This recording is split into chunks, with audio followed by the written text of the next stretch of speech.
Today I see climate changes, our weather, and particularly the wet season has extended this year.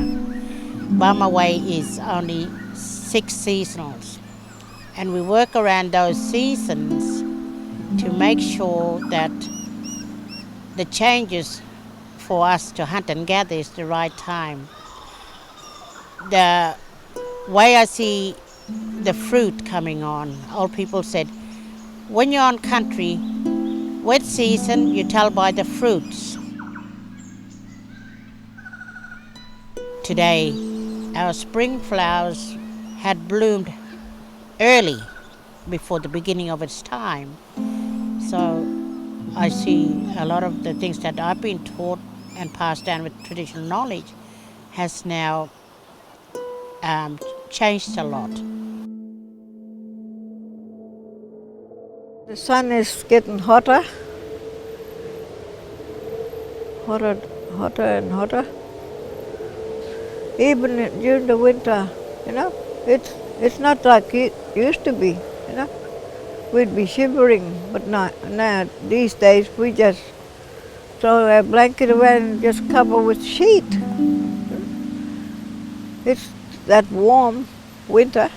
Winter is warmer up here in North Queensland. It's just late. Everything's sort of really late coming in. Like the flowers, the rain. Yeah, everything's so late than usual. The longer seasons, it doesn't meet that criteria like before, like where we tell, all right, this is going to be end of dry season now, it's going to start for wet soon, start building up. But now it's just been constantly longer, and that's one of the indicators what we tell, saying that, well, there's something wrong here.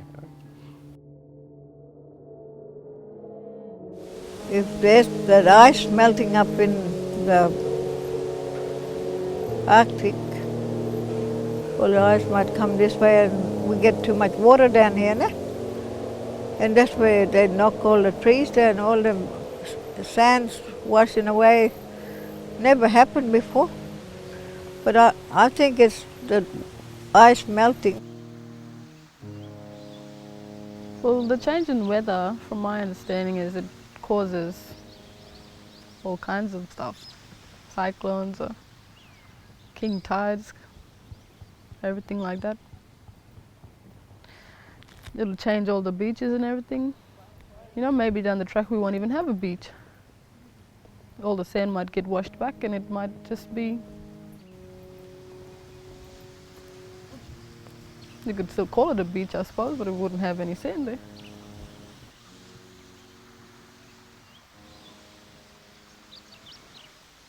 As you know, we're just a step away from our foreshores. We take notice every year, just crowding away. We keep building roads. Then that's telling us the North and South Poles melting. When I asked the old people if they seen this thing happen before, they said, "Nah, this is the first time." Again, probably from the climate change,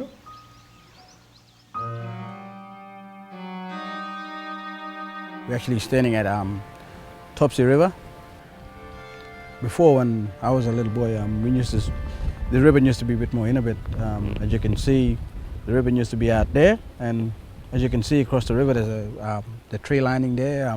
That's where the bank used to be, where the tree is actually in the water.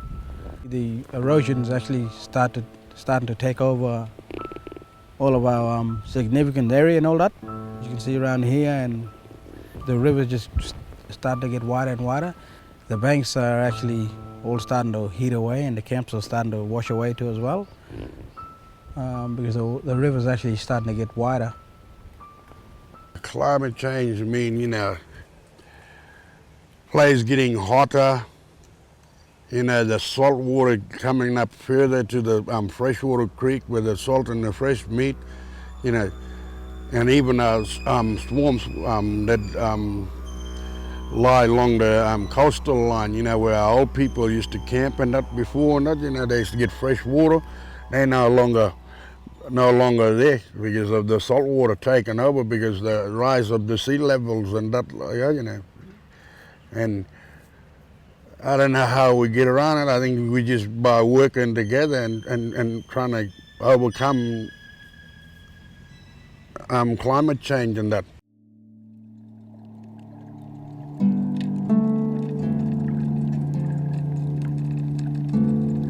This reef here, we used to dive here, the corals are pretty new and everything, like, you know, they were fresh. But now, when we're gonna take a picture down there, you can see most of the corals, they all died down and all that. I don't know, from probably the freshwater poison from upland or from maybe from the sun. I don't know whether it's the water temperature.